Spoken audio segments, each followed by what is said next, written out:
was lucky enough to live in the large house when I was a kid. My house had a side room towards the back side of the first floor. My siblings called it the second living room because that's basically what it was. It had an older recliner, a small table, and a mid-sized couch. That's it. We hardly ever sat in there. One morning I woke up sick and I told my mom, and she told me to take the day off from school and stay home. My siblings had to be at school and my parents worked, so that meant I had the house to myself. I laid around in the bed for a few hours until around 10:30 a.m. when I heard steady walking coming from the first floor. I thought nothing of that first, as I just assumed maybe my mom went in late to work like she did sometimes. I needed something to eat anyway, so I stood up and went downstairs to the kitchen. I made it about 3 feet in front of my kitchen's walk in the doorway when I locked eyes with not my mom, but a 6 foot tall man wearing raggy and ripped up clothes. I was frozen in fear. I just stood there. It was only for a few seconds, but it felt like hours had passed. The guy just stood there and watched me too. No expression of anything.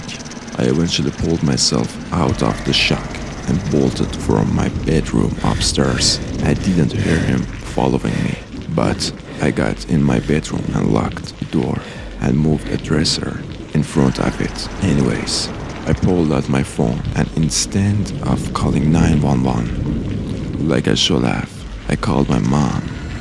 I screamed into the phone, telling her someone was in their house, trying to kill me. She told me not to leave my room for any reason and call the police, so I did. 15 minutes later, the police finally show up. I could sit out my bedroom window. I watched them enter the house before I left my room to run down for them safety. I told them everything that happened. They did a quick search for the home and found nothing.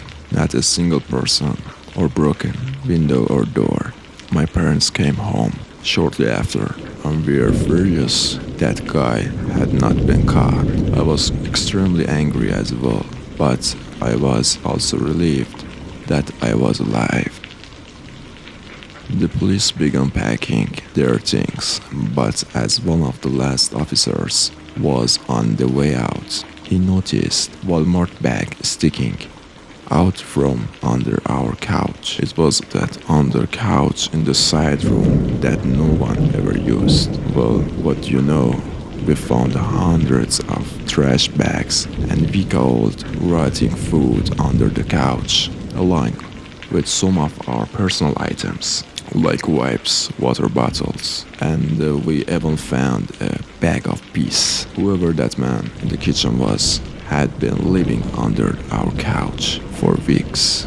I can't comprehend how none of us had smelled any of garbage that was piled up under for the entire time he was there.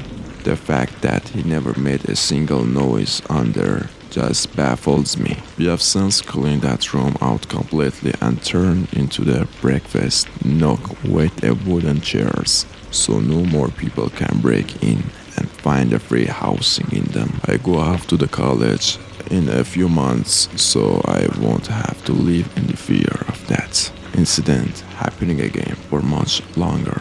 But I still think about it every time I wake up with the cough.